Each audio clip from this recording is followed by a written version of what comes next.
सबले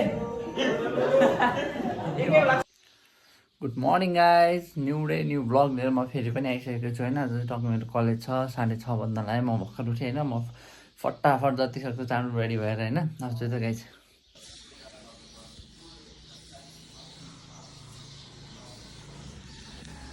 finally guys होइन, 6:45 college आइयो। हाम्रो कलेज जानु यस्तै हो। ल यहाँ राजीव सर हुनुहुन्छ, हाम्रो यहाँ Abhishek Paudel sir. Where from? म चाहिँ पोखराबाट है। ल हाम्रो कलेजमा चाहिँ टक्क होइन, तातो पानी चिसो पानी के खाने सब व्यवस्था छ होइन। तातो पानी खाना मैले होइन। हाम्रो यहाँ टक्क बङ्गुर काटेर बङ्गुर मार्ने बोइ दिदीहरू होइन। कति दिनपछि कलेज आइस त? 15। ल यसलाई के गर्नुपर्छ भन्नु है गाइस। ल फाइनली हाम्रो सरले चाहिँ कपाल काटेर होइन, अब बल्ल स्टुडेन्ट जस्तो भएर आउनु हो। अब बल्ल हेर्नु लाइक। Hello guys.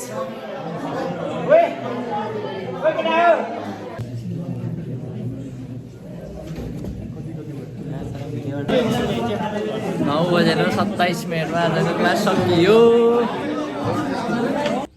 गाइज टक्क कलेजबाट आएर चाहिँ म चाहिँ दिउँसभरि यहीँ टक्क यसरी बसिरहेको पसलमा होइन।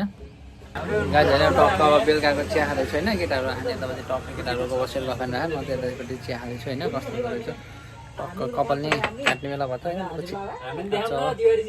ल टक्क हाम्रो यतैको हुनुहुन्छ यो राजीव सर। कता हुनुहुन्छ? कता खै राजीव सर हो? ल यता पवन सर हुनुहुन्छ। वे कपाल काटेको निगा हो सर पनि हुनुहुन्छ होइन। टक्क